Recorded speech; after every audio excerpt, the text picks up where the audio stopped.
Okay,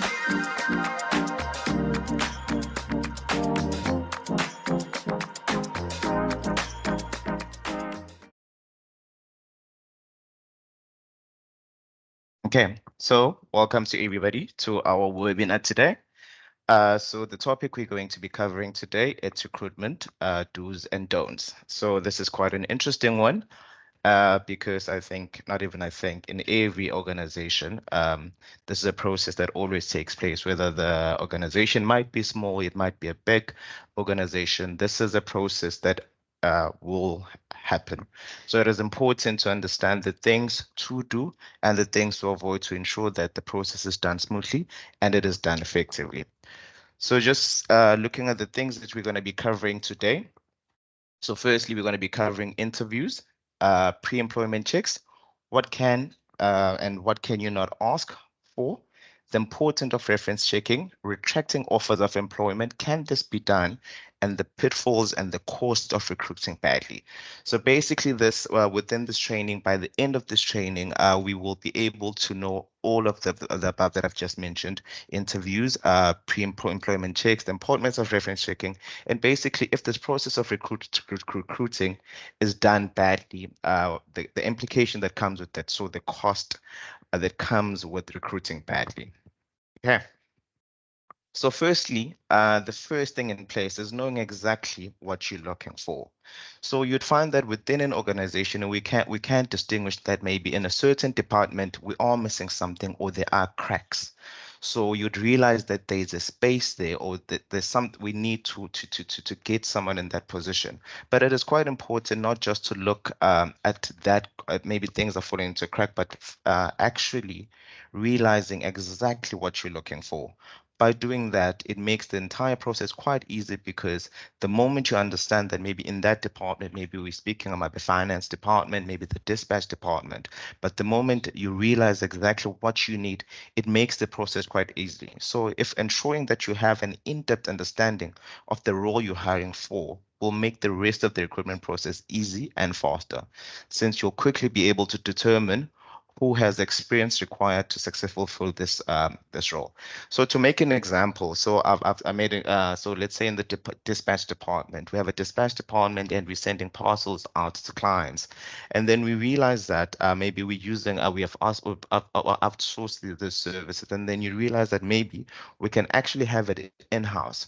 So if within the organization, maybe we get a vehicle or a company car, the moment we know what do we need, so we need a driver. So with the moment we realize that, it makes it quite easy to know that if we're advertising, firstly, we'd be looking for someone who is able to drive.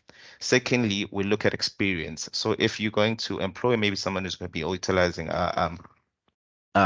driving or using a company vehicle, it is important to know that this person has experience. So maybe you start looking, maybe you're looking at drivers, maybe who have at least 3 years of experience. So the moment you understand exactly what you're looking for, it makes it quite easy to actually point out what you're looking for and the experience that you need.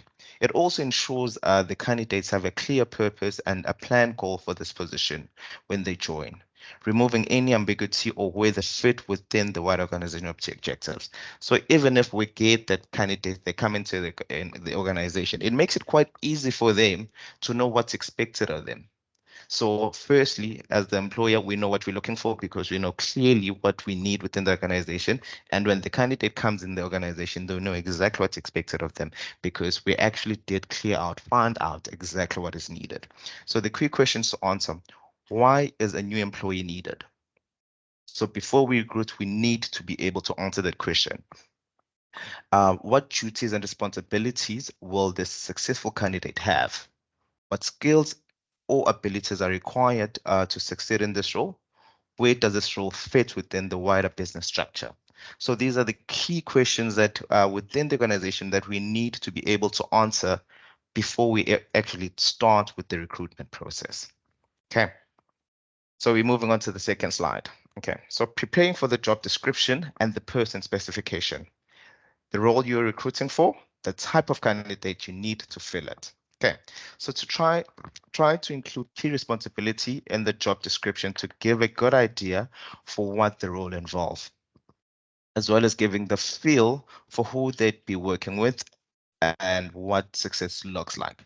So it is important as well to actually point out or to include the key responsibilities. I think most of people, and if not everybody within this training, we have looked for employment before. And you'd see that with most organizations, what they do within the advertising of the employment, they would mention the key responsibility or the responsibility basically of the successful candidate that they'll be responsible for. So even when candidates are applying, they know exactly what they expected of them. So there'll be maybe a list of things. Maybe we're looking somebody who has a matric certificate, maybe a diploma in finance or marketing. Then maybe they need to have their own vehicle. They need to have a driver's license, and basically what the job entails. So if we're hiring maybe someone with me in the finance department, it is important to kind of break it down. So even when the candidate is applying, they know exactly if I'm successful, this is what is expected of me. And if that person comes in an organization, who will they be working with? Okay. So number two is the person specific in help. You characterize the type of skills and mindset that will flourish in the role. Okay. So that's also another important part. Also, there's a part that I just spoke. Okay, so one second.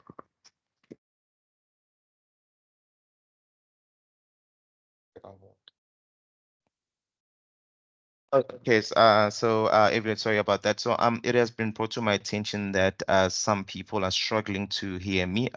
Maybe by a show of hands, uh, does any person who might have an issue hearing me clearly just raise your hands?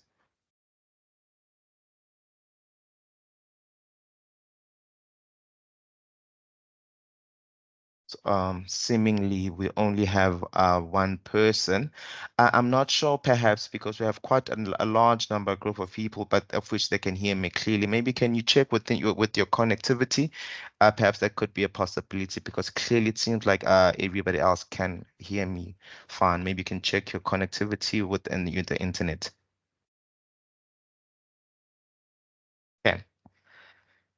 So proceeding to number three, choose where you advertise. So I think even back in the days, before we moved into a very digital space where everything you'd find it online, you would find advertisement maybe in the newspapers. You'd find that word of mouth would get there. But in this day and age, we've gotten to a point where there's a vast places that you could advertise for a position. So I know in certain companies, like in small companies, some still depend on word of mouth. So if there's a position in within the organization, it would be communicated within the organization to perhaps if you might know someone who might have the skill, you can actually contact them. We have job sites. Of which we have things like Indeed, Career Junctions. There's a lot of them, of which they're quite active. Indeed, we have internally. So also, as I did mention, word of mouth. So firstly, we could use word of mouth. So if we're looking for maybe external people, we could also advertise internally within the organization, of which we might find that maybe there's a specific need, and you'd find that maybe with people who are already within the organization, maybe we can find someone who could fill that position. So that's another place. Social media. Social media. Has basically came into our lives and, for lack of a better word, took over. So you'd find that a whole lot of things are done in social media. So you'd find that most organizations have invested in their social media presence. So they advertise their post or position within the social media space, and special support. That would be things like outsourcing the help, basically outsourcing the help, or maybe using thing recruitment agencies to advertise for you. Okay. So choose still looking at choosing where to advertise. So job sites. So the benefits, a quick way to gain widespread visibility of your vacancy to thousands of registered job seekers. So I did mention things like Indeed and job careers. The nicest thing and the benefits that comes with that is the fact that there's a large pool of people who are already within this job site who already have a presence firstly, and they are looking. So the moment you get it out there, it's not just limited. Let's say, for instance, the company is based in Durban, but the moment you utilize Indeed, and you put the ad out there, it reaches a larger group or masses. It can reach even a potential talent, maybe in South Africa, large in South Africa, or even abroad. The drawbacks is you may well end up with hundreds of CVs to sit through, and it's likely to get a lot of random applications. People spam their CVs out in hope for uptake. So as I did mention, the benefits of using these shop sites, there is a downside of which what tends to happen is the as you put in the advertisement into a larger masses, what winds up happening is you'd get a flood of CVs, and you'd find that if we're just speaking specifically in South Africa, there's quite a large amount of unemployment. So you'd find that even if you're quite specific what you're looking for, the talent you're looking for, the key skills that you're looking for, you'd find that in certain instances, even people that do not qualify, they will apply. And unfortunately, it's just one of those things that happen, of which you'd find that people are actually applying in hopes maybe I might get lucky. So you might find yourself in a position where now you're not just hundreds, maybe thousands of CVs, and maybe within the thousand, half of them don't even have the minimum requirements you have. So that's a bit of a downside of using these job sites. Okay, so if we look at internally, the benefits of using internally, the person you're looking for could be there, could be right under your nose, saving time, money, and recruitment cost, motivating employees through opportunity provision, plus already integrated to the culture and the rhythm of the business. The nicest thing about recruiting internally or advertising internally, it's already someone that the organization is quite familiar with, and that person is quite familiar with the organization.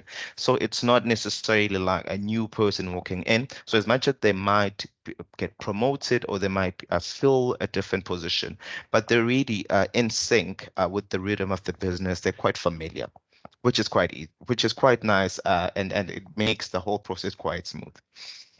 And already as the employer, you're quite already aware of that person's skill, what you call, excuse me, strengths and their weaknesses. So even if they do have the skills, but you're really quite familiar with that person. Also, as we mentioned in job sites, also with internally, there are benefits and drawbacks. So the drawbacks for this, for some roles, bringing in a fresh perspective or new set of skills can help and add depth to the capabilities in your team.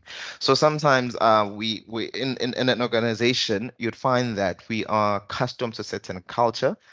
We used to doing things a certain way, of which things might possibly wind up becoming a bit of a routine. So sometimes it's always nice to actually just bring fresh, a new person who possibly has a fresh perspective, would come up with new ideas, and possibly might have a fresh way of approaching situations or problems within an organization. So as much as there are benefits with internally, there's also a bit of a drawback. Okay.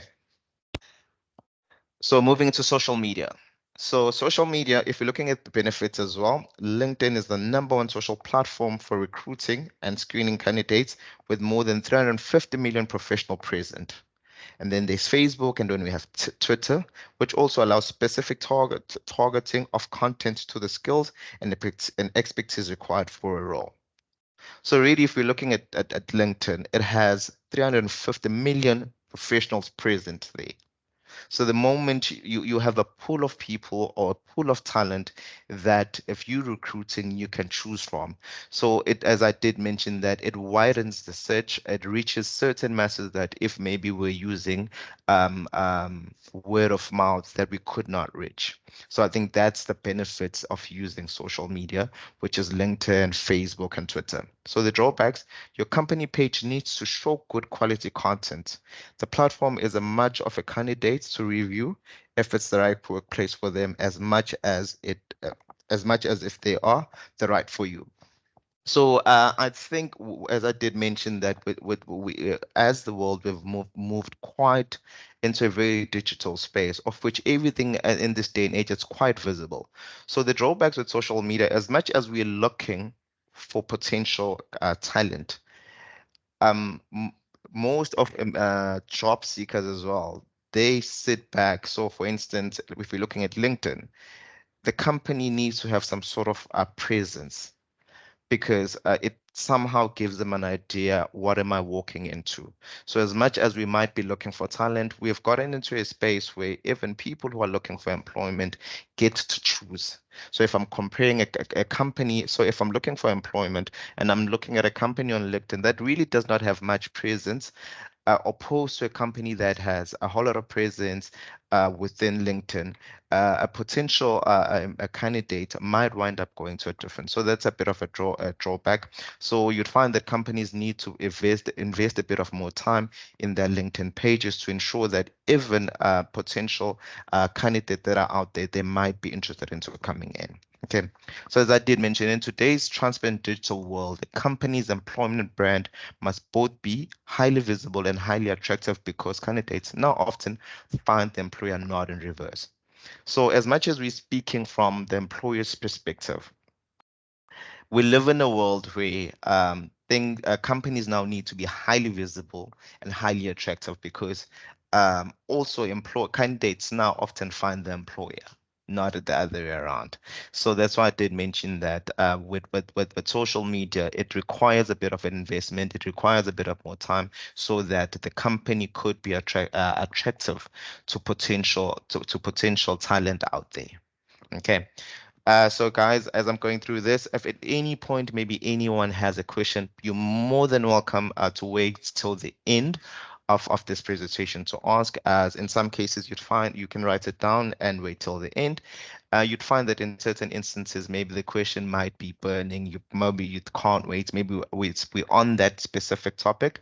You're more than welcome to raise your hand. I will definitely give you an opportunity to ask a question. And maybe if you're uncomfortable, maybe we are speaking within a large group of people. I have my colleague here who's actually keeping an eye on the chat box. So you can actually just pop in the question there if you have any questions or comments. You can pop it in there and they will read the question and will be ensured that I answer those questions. Okay. So we're moving on to another way of advertising. So seek special support. So if you're really struggling to fit everything during the process of recruitment, you might want to consider outsourcing to a recruitment agency, especially if you're serious about finding the candidate that ticks the right boxes. So as I did mention earlier, that in certain instances, recruiting is not an easy process and it's not a short process. So you'd find that within an organization, maybe everybody's already they have a whole lot of tasks or things that they need to do, and maybe we do not have the time or the capacity to do recruiting. You'd find that some organization would actually outsource these services. Just to mention, HR Talk currently has been assisting one of our clients, of which it's quite a big client, and the client is donor funded. So realizing the amount of work that comes with that, so they get a certain donor amount at a certain point in the year, and the recruitment starts. So I think they realized that they couldn't handle the amount of pressure, the amount of work that comes with the interviews, shortlisting, reference checking. So they've outsourced their service to HR Talk to actually assist. And this usually helps if you actually quite serious, maybe if you're specific, looking for a specific talent or specific skills. This usually really comes in handy. So if you're looking at benefits of seeking special support, a good recruitment agency can take care of everything without forcing you to relinquish control of the important decision. Recruitment companies place hundreds of thousands of talented job seekers with satisfied employers. Specialist divisions ensure you have someone who knows your sector, tailors the process to your needs. So that's a beautiful thing about using recruitment agencies is you get to sit back and they deal with basically the hard work. And what's the nicest thing about it, you still, as the employer, have the control. So the final say still comes from you.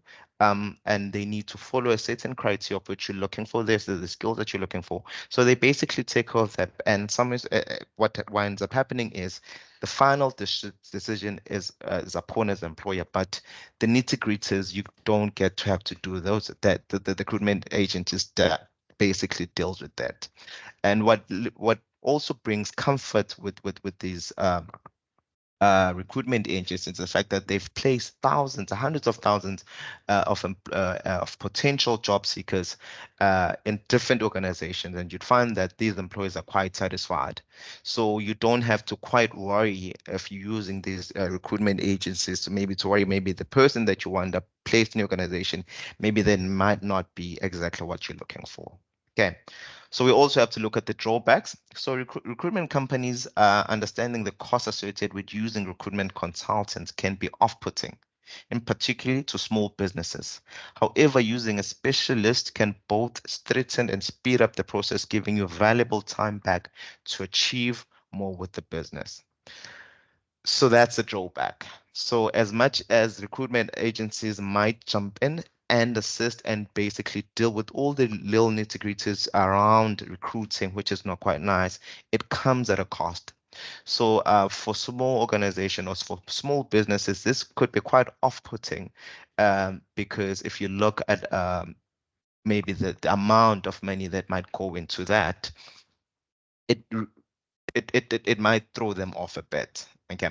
So but if you as an employer, you basically specific and maybe you specific in what you're looking for, there might be a right way to go, and it actually saves time and money, and the process is quite done effectively. So as much as it might be quite expensive, but for you will definitely get your money's worth because they do all these nitty-gritties around it. They shortlist, interviews, everything else, and you get to save time of which you can focus that time into something else.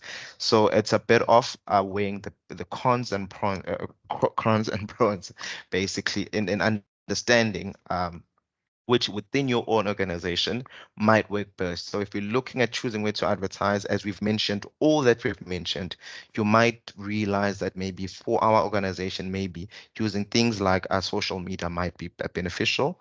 And in some, you'd realize that maybe using recruitment agencies might be quite helpful. So it differs from one organization to another, but it's nice knowing that there are resources out there to advertise from and choosing the one that's best for your organization. Okay. So company advertisement. So advertisement help recruiters build a solid brand identity that attracts efficient manpower. You can grow the traditional approach by using print media, use digital media for better results and reduce cost. So you'd find that there are certain organizations that still use what I could call the old way of advertising. Maybe they would advertise their position maybe on the newspapers. We know that newspapers are not as popular as they were almost a few years ago, of which it's not a few years ago, maybe a century ago. They're not as popular, but some companies still believe in it and it still works for them. Okay. So we also look at job portals. With the growing use of the internet, job portals have come to play a crucial role in connecting companies with candidates. These portals are preferred platform for job seekers looking for better career prospects, so they make an excellent source for recruiters to tap to top industry talent. So portals. A number of organizations, of which it's usually big organizations, they've actually invested in these job portals because, as I said, now the world is much more based using, it's more digital. So within the internet, you'd find that organizations have created job portals of which it helps them find talent which is out there.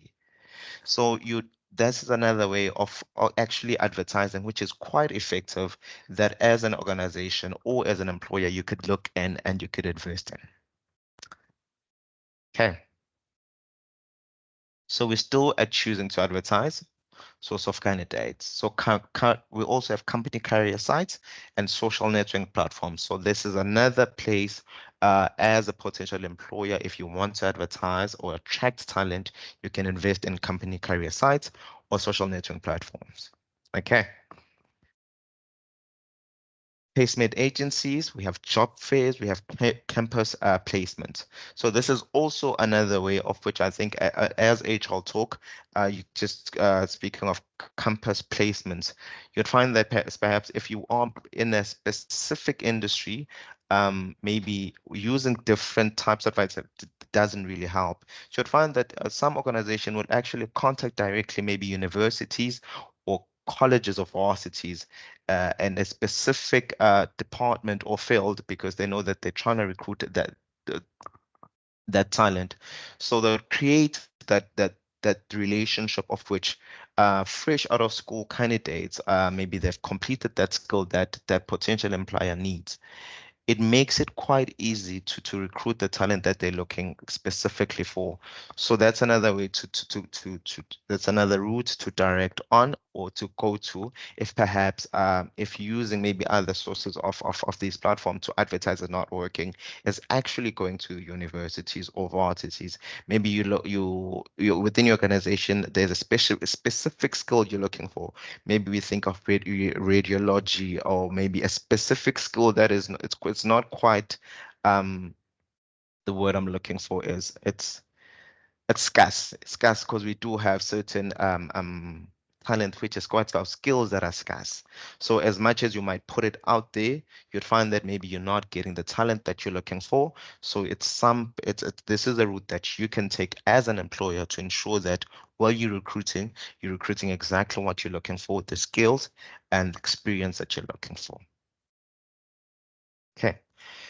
We also have professional bodies. So professional management bodies per functional area often have database that is accessible. Some maintain an up-to-date database of trained and qualified professionals in their respective fields and make a great resource of tapping into top industry talent. So there's also things like professional bodies of which they have a database, and it's always great if that database is up to date, because if you're looking also we're looking at scarce skills.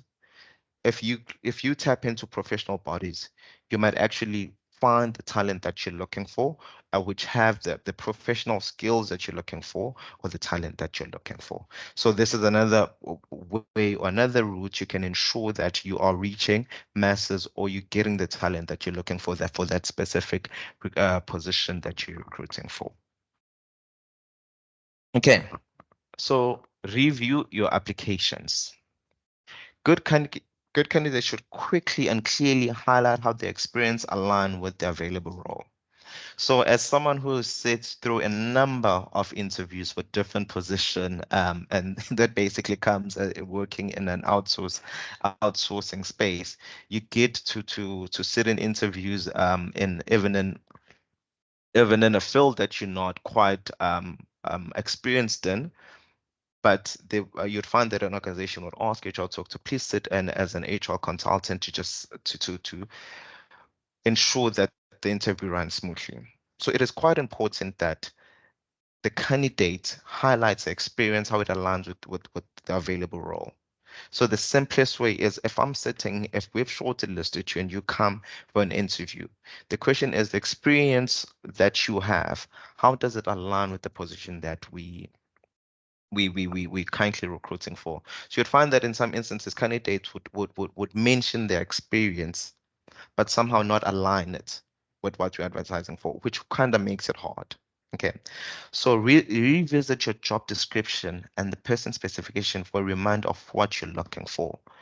So as I did say, recruiting is quite a long process. So sometimes you might find that I wouldn't want to use the word forget, but sometimes it is important that you always have it in the back of your head what exactly you're looking for. So it is important that you occasionally visit the job description or the person specification to remind yourself what exactly do you looking for.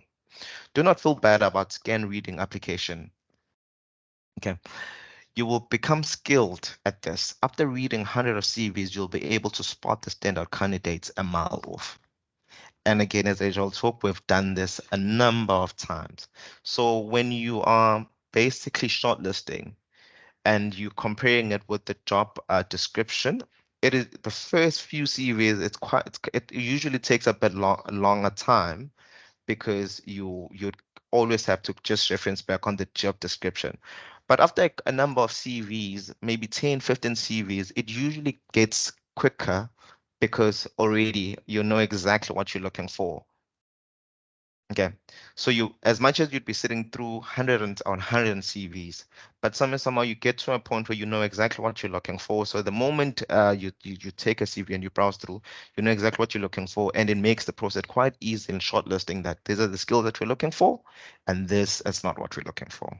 Okay, no matter how well crafted your job description and person specification, you will always receive wildcards, and that shouldn't always be discredited. There are sometimes something about a CV which interests you for other roles you have not even considered yet. Flexibility can play off. So I think this one is a bit self-explanatory. So whilst you're sitting with hundreds and hundreds of CVs, but always sometimes you'd realize that, and as I did mention earlier, that with the high rates of unemployment in South Africa, you'd find that a person would apply knowing very well that they don't even have the required skills. But sometimes you sit through CVs, you'd sit through a CV, you'll be browsing through a CV and you'd realize that there's just something about the CV. As much as these are not the skills that we're looking for the advertised post, but there's something about the CV. So you'd find that with most recruiters, what they do is they'll keep it aside because you'd realize that maybe this is something that we might consider for the future. So flexibility pays off so that if let's say maybe we're recruiting for an HR consultant, and then while you're going through these CVs, you find a CV of someone who is not necessarily, who does not have the skills, does not have the experience, does not have a qualification to be an HR consultant, but somehow maybe they have a qualification in marketing and they have a great experience. You might realize that maybe we should keep the CV aside. Let me keep this because we might need it in the future. So the moment you might need to recruit in future for a marketing position, you already have this person. So you do not have to go over the process again of advertising and sitting through 1,000 of CVs. You've already set aside. So flexibility pays off in terms of not always every time you need to recruit, you need to start the process from scratch. Okay. So this is quite an important one, okay? So the key moment giving you invaluable contact time with the candidate is the interview stage. So we've gotten to a point where now we've sat through the interviews, we've shortlisted, now we're conducting interviews, okay? Good preparation is key to getting the most out of the conversation. Enter knowing what talking points are mostly important to cover, including highlights from their CV for the CV or application, and of course, key request for the role. So it is important as the person will be doing in the interview to be prepared. Know exactly what you're trying to get out of the interview, knowing exactly what type of question you're going to be asking the candidate so you can gauge more and get the information. And somehow, as we did mention earlier, that the experience, how does it align with the advertised post? So it's important to also being prepared as the interviewer. Okay. And also with their CV, already we've received their CV. So it's important, obviously, to highlight certain things, maybe within their experience, highlight those points so that you can engage with them more whilst you have them in person, and to maybe tell me more, maybe if when you worked this, how did you deal with this? So it's also, I think this also goes back to being prepared. Okay. We're also witnessing the rapid transformation of the interview process through new video technologies, which is Teams, Zoom, Skype, and etc. So I think after COVID, the world moved into a very digital space. As I did mention, we are currently assisting a client of ours with recruiting, and what I've noticed with this specific client is it's all in. They have different branches around South Africa. So as much as we are assisting them, we can't always be maybe in Durban, in Potchefstroom, in Richards Bay. So we had interviews via WhatsApp. So it is important as an organization to be a bit flexible and allowing things as I said, if we are attracting talent maybe from different parts of the province or the country. So if you're allowing things like using Teams, Zoom, or Skype, or even WhatsApp, it allows us to have a larger pool of people. Okay, so candidate expectations are advancing just as the consumer, with higher desire for convenient mobile experiences with a seamless transition between digital and physical interactions with the brand. It is worth exploring how new tools and technologies can enhance candidate experience through the process. Okay. So we're looking at preparing questions that help you to dive into the applicant's professional background to see how they might suit it for your vacancy. I think that's quite self-explanatory. It's preparing. We're still going back to being prepared. Okay. Avoid asking abstract questions for the sake of seeing how they react. Keep the conversation relevant to the role rather than testing the nerves or for the sake of it. I think for any person who might have said in an interview, no matter how much, especially as an applicant, no matter how prepared you are, the nerves will get the better of you. You'd find that your applicants would actually do disclose that I am nervous. So it is quite important to avoid abstract questions, to focus what's important, and just don't. The candidates are really nervous, so it's quite pointless to ask maybe questions, maybe to try to get their reaction. Okay. Remember that interviews are a two-way thing. Your candidates will be looking to see whether your business is right fit for their career. So remember to be courteous and sell the benefits of the position and the organization. As we did mention earlier, it's not only the companies that are looking for talent, and if the talent is the right fit, also candidates would like to be quite sure that the organization that are potentially would be employed in is it a right fit for them. So it is important also as the employer to kind of advertise the benefit that comes within the organization so that we might actually retain talent. Important. Do not ask hypothetical questions on something practical. Your values as part of the job. Avoid how would you do this or that. You'll always get a model answer. So avoiding hypothetical questions. How would you do this? How would you do that? 9 out of 10 times, in fact, 10 out of 10 times, the candidates would actually give you an answer and they would give you a model answer what you want to hear. Don't do ask, give me an example of where and follow up and what's the outcome. So the questions within an interview, it's always important to give me an example of where, for instance, give me an example where you had to deal with a client, and how did you sort out that situation? That in that situation, the candidate can't give you a model answer. They would have to dig in maybe in a personal experience they might have had, maybe in a work environment, and they might give you the answer, which gives you an idea of what type of person you're dealing with. Okay. So this is conducting interviews. This is a very crucial step of the selection process because the information revealed from the assessment will help you know if your potential employees will perform and stay productive. So this conducting an interview, so from the start of advertising into shortlisting interviews, this is the one time where you actually have a one-on-one with the potential candidate.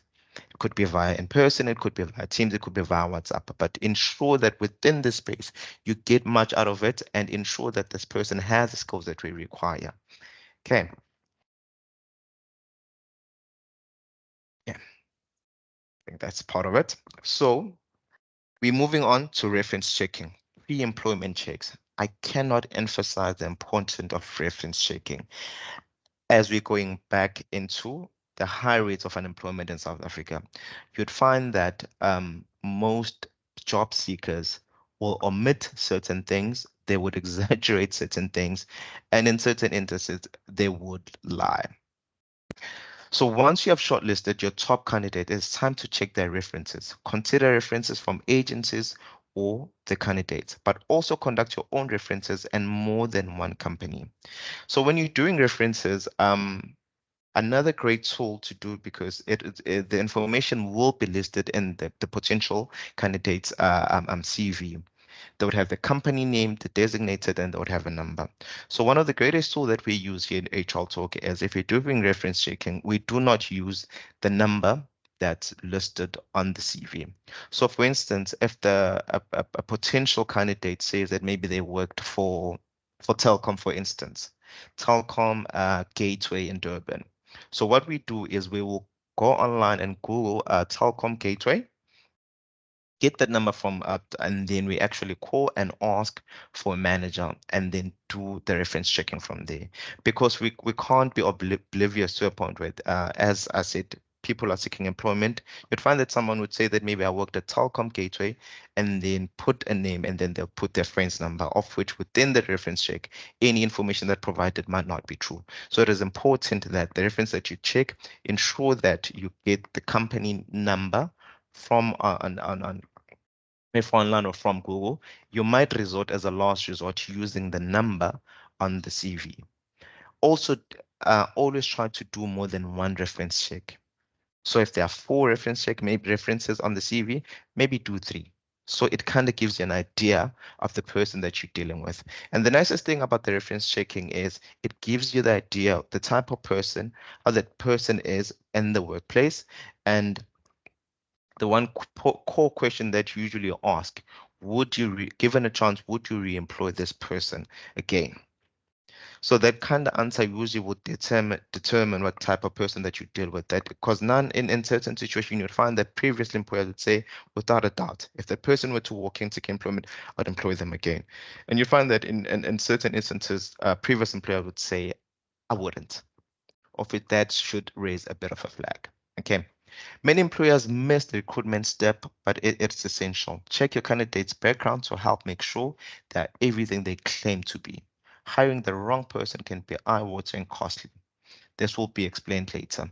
So in terms of checks, there are criminal checks, credit checks, industry specific such as qualifications, sexual or offense register, child protection registers. So these are also another pre-employment checks that we need to do. So for instance, if we are going to be hiring maybe head of finance, it is important that we check their credit checks, because if you're going to be handling an organization's finances, we should at least, your finance should be in order. If we're looking at sexual offenses, maybe this is someone who's working with kids, or this is someone who's working with people who are mentally challenged. It is important to ensure that these people are not on the sexual offenses register or the child protection registered. And criminal checks, it is quite important that we check this, because and potential employees would claim to be something that they're not. So it is quite important that we do our checks ourselves as well. Okay. Contract. A well-crafted contract cannot be overemphasized. Carefully consider which items or conditions are relevant and try future-proof for changing conditions while using the right language. Okay, so other documents an employee needs to complete: risk benefits, your tool of trade, retirement benefit, health assessment. So these are the list of things when we're looking into contracts and other documentation. Whilst we've done everything, we've done the interview, we've done the criminal checks, everything, and we're quite comfortable that we're considering having this person over in the company, these are the things that we need to ensure that they're in place. Okay. Can you withdraw the job offer? I've done this training a couple of times and I find that this is a bit confusing. So I'll try to simplify it as humanly possible. You may be convinced that you found the perfect candidate. However, you may discover something else concerning. You decide you need to withdraw the job offer. Can you do this? Whether an employer can retract a job offer ultimately depends on whether they made applicant a conditional or unconditional job offer. So the simplest way of explaining this is we're going back to checks. Crim checks are reference checking all checks. So if we offer a potential employer, if we offer them a position or we communicate that we're interested into them, if it is quite important to ensure that it is an unconditional job offer. So if an employer can withdraw, okay, an employer can withdraw an offer at any time until it is accepted. This means that once the application has accepted an unconditional job offer, there's a legal binding contract. So if I've already offered you a job offer in an unconditional job offer, I can't take it back. So with conditional job offer, it can be withdrawn if the applicant does not fulfill the condition of the offer. The condition could be include satisfactory reference checks. So if you're looking at a conditional job offer, it is provided that all the checks go back and come back clear, then you have the job. So the simplest way is it is quite important to ensure that we only offer a job offer once we've ensured that all the checks have been done properly, we're quite happy, because there's nothing as painful as we really offered the person a job and then we realize maybe that their qualifications, maybe they're not in place. We've always seen in South Africa that you'd find that maybe certain ministers do not have the qualification that they claim that they have. So my greatest advice is, before the job is even offered, it is quite important that all these checks are done fully, and then we're quite certain that this person is exactly what they claim to be. They have the qualification that they claim they have, and their reference check out correctly and all that. Then we can make a job offer, of which that eliminates a risk of which we've already offered this person employment, and then we realize now that this person does not have any of the skills or any of the qualification that they claim they had. Okay. Okay, so onboarding. So we've done everything. We've shortlisted, we've interviewed, we've done the checks, we've given the contracts. Onboarding. So plan your new employee arrival with energy and care. Being the new person often feels awkward, difficult, and uncomfortable. There's one thing that I usually say about coming into a new organization. It always feels like you're walking, it's like you joining in a, a show that has been being broadcasting for years, and then you just come in there for the first day. It usually feels awkward. You're not quite unsure maybe where's the toilets are, the kitchen. So it is quite important that you plan for this. You pair the new employee with someone maybe that firstly within the same department, of which they kind of work with them, show them what's maybe around the organization, because already starting in the new organization, it's quite awkward and it's a bit uneasy. So it is important that you plan for this. So it's important that you have an onboarding checklist: toilet and lunchtime, places to eat, smoking, personal breaks, assigning an onboarding buddy, that's what I just mentioned, schedule meeting to meet and greet their teams and senior management, regular checks on how they're doing, and overdoing it. So it's quite important that as the new employee is coming in, they quite they have a body of which is going to kind of get them used to the place. And we're only not doing this on the first day only. So within the first month, we ensure that maybe we have some sort of follow-up meetings to ensure, are you fitting in nicely? Is there anything else maybe you might need? Is there anything that might be an issue? That's quite important to ensure that also that the employee gets in the new organization and fit in quite nicely. Okay, so if we're looking at recruitment gone wrong, already, okay, so can already start before employees have even started. Employment Equity Act details unfair discrimination will include prospective of employees. Okay, so how do you know you've recruited badly? There are several signs that indicate you've hired a wrong person for the job. Keep in mind that one of the signs alone does not necessarily mean you've made a bad hire. Rather, you have to analyze each objectively and consider specific details and circumstances surrounding the new employee you're evaluating. So, how do we know that we've recruited badly? There will be a number of things, so we can't just take one and conclude that we've made a bad hire. We need to look at a number, maybe of red flags, and individually evaluate them. So here are some red flags. The employee is not productive.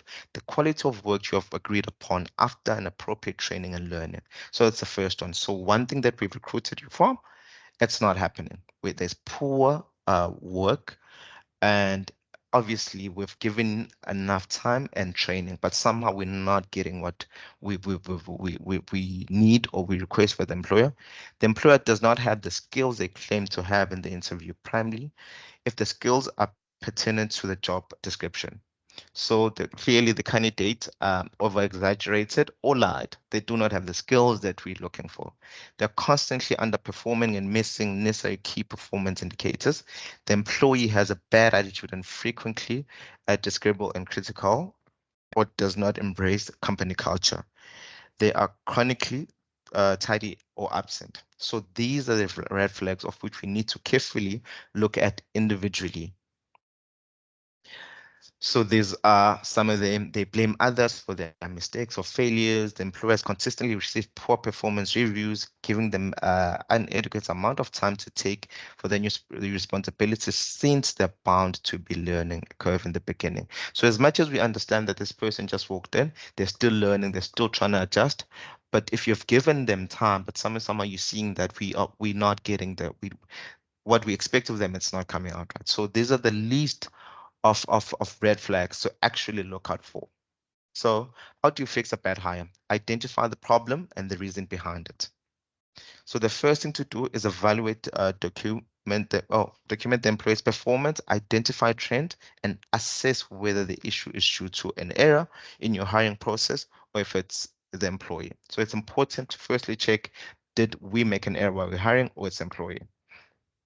Okay, rushing to fill the position hire. Okay, rushing to fill a position, hiring a based on a resume or opposed to a skill set, listing inadequate talent, requisite skills, and failing to check job references. If one of these internal hiring errors was made, you first need to revise your hiring process. You also want to assess your training process to ensure the employee has received proper training. So it's important that we go back from the start. We check all the list of steps that we're supposed to do, and check if maybe we made a mistake or an error within those. And also checking that with the new employee, have they received proper training for this position? Discuss the problem with the employee as soon as possible. It is important that now we communicate with the new employee that look, you have been employed, we have given you time, we have given you training, but somehow you're not meeting what we're expecting you to do. Okay, so we move on to a performance management. It's implement management with more frequent performance reviews or performance improve plans. So it's important after we've had the conversation now with the employees is we have a performance management. We frequently performance review or check if after the conversation we've had and we put in things in place to try and assist the employee to ensure that maybe are they getting of where we want them to get? Okay, and it needs to be frequent. Okay, many companies find that early action leads to best chance of success.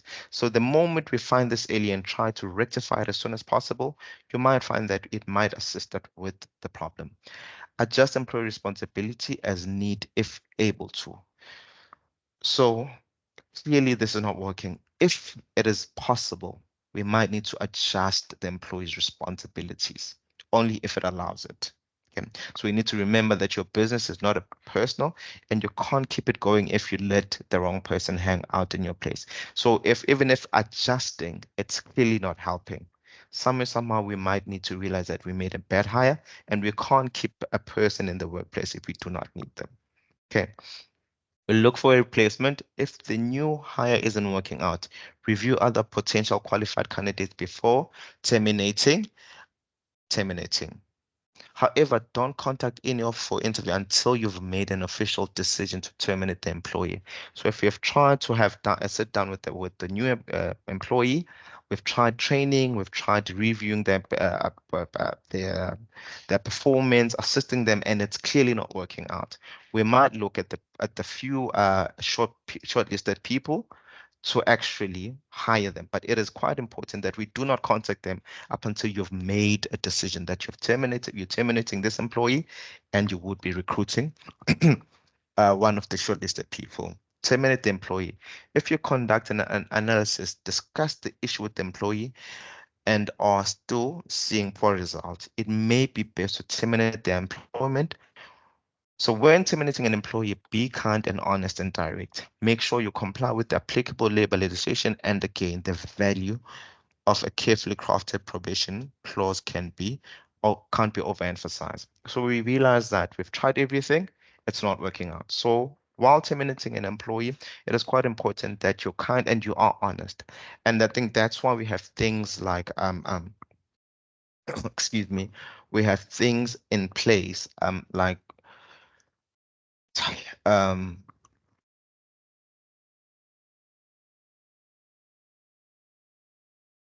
sorry, the word is running away from me. I'll say it now. Probation. That's why we have probation in place. Sorry about that. So that it usually helps both the employer and the employee gauge if it's working out. So if it's not working out, if it's still within the probation time, we can terminate the employee, and obviously following the applicable labor legislation. Okay. Cost of bed hiring. So when it comes to hiring the right talent, there is no easy way or shortcut to, or when it comes to hiring the right talent, there's no easy or shortcut, especially when the cost is rushed. For recruitment is high. The Harvard Business Reviews that states that 80% of employee turnover is due to bad hiring. It is definitely evident that the cost of bad hiring decision runs high. So it is quite important to quite be um, aware the cost that comes with bad hiring, as if we go back, if we're looking at 80% of the employees turnaround is due to bad hiring. So it is quite important that we follow this process quite carefully to ensure that we avoid making those bad decisions. And if we follow exactly what we need to do and avoid making mistakes or rushing the process, it actually ensures that we retain the talent that we need and we get to keep it, and everything gets to run smoothly. Okay, so we have reached the end of our training. I do understand that we have two questions on the checkbox. Kaylin, can you just read those questions for me, please?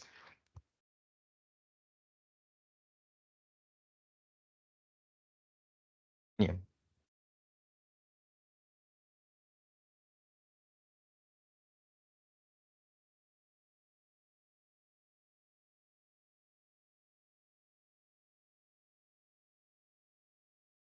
Okay.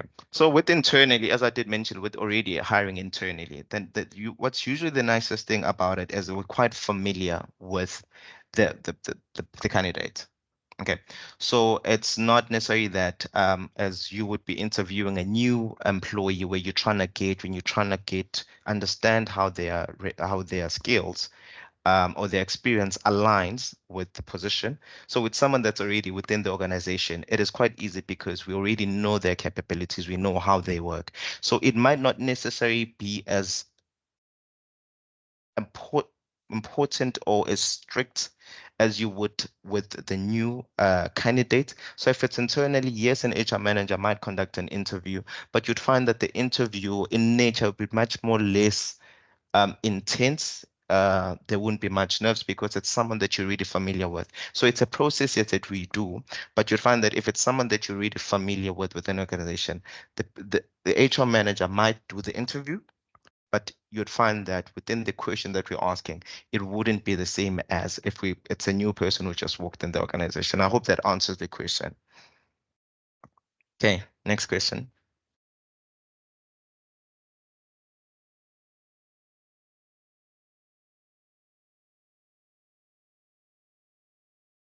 Okay, so that also depends on that person. So if that CV has exactly the talent or the skills that we're looking for, then we could request on the applicant, because you'd find that things like references are done after the interview. In most cases, done after the interview. So after we've sat down with the potential candidate and maybe we've asked the questions and we're quite impressed with how they answered their questions, we can then request reference check-ins, because at no point should we ever skip this this step, because it is quite important. So after we've done an interview and we're quite happy with the responses that we might have gotten or the interview altogether, we should request on the applicant the reference check-ins, because we need to do this step.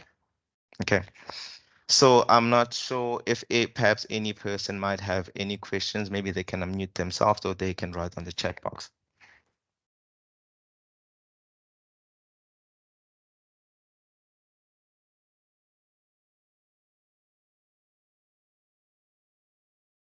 Okay.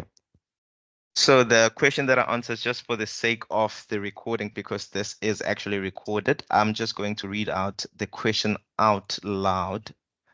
Just 1 second. So the first question was, sorry. Recently recruited. Okay, I think we have a number of questions. Okay. We, sorry. The first question was, I'm just scrolling up, sorry.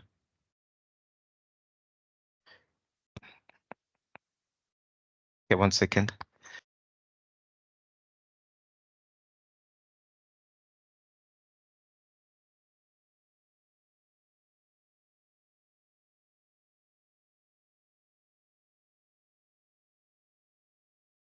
So I'm just going to read out the question for the recording purposes. So, hi, thank you for the session. As a candidate who's just obtained the HR internship, I am indeed learning a lot. I wanted to ask, for internal recruitment, is it necessary for the HR management to do the whole interview process since they know the applicants and the skills and the ability, or the interview is necessary, especially if that the employee is applying for the new position? So answering that is, we're already quite familiar with the employee. So the interview process might be done, but it is not as critical as if it's someone that we're not quite familiar with. It's someone that we just a new employee, is a candidate, a new person, and we basically still trying to gauge. So if it's someone that's internally, in most cases, you'd find that you're quite aware of their skills, but we will do the interview process just as a step to actually maybe gauge more with the employee, maybe why would do they think they best for the position. But in most cases, it's not as important as if it's a new candidate. Okay, so looking at time, we're already 1 minute past end time, but I will open up the opportunity for anyone who has any question to ask me. Okay, so we have, hi Isabel, how important for a recruiter agency to give feedback to candidates, especially if they're not considered them as a position?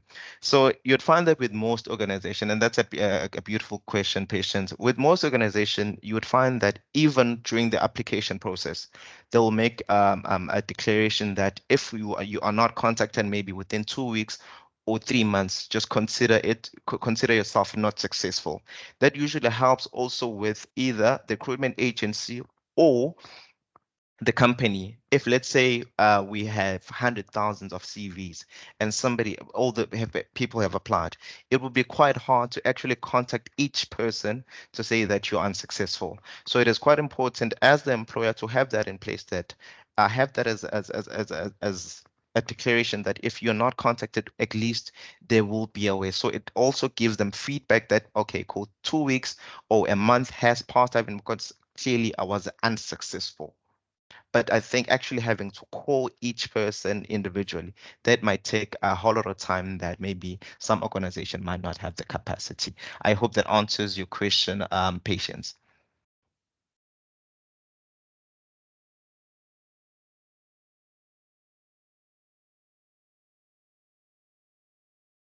Okay, so before we end the session, hope all was clear and all answers were answered clearly. And if any person maybe might need some clarification or might need assistance from us, please, you're more than welcome to contact us, or you can contact me directly. But by short of thumbs or hands up, if all is good, everything was clear, and we can end this training. Thank you very much, everybody, for joining us today. I, I'm not sure if Karen is okay. It's always good. Okay. I'm assuming that the hands up is not because you want to say something, but thank you very much for joining us today. Do have yourself a wonderful day going forward, and I hope the training was informative. Thank you very much, guys.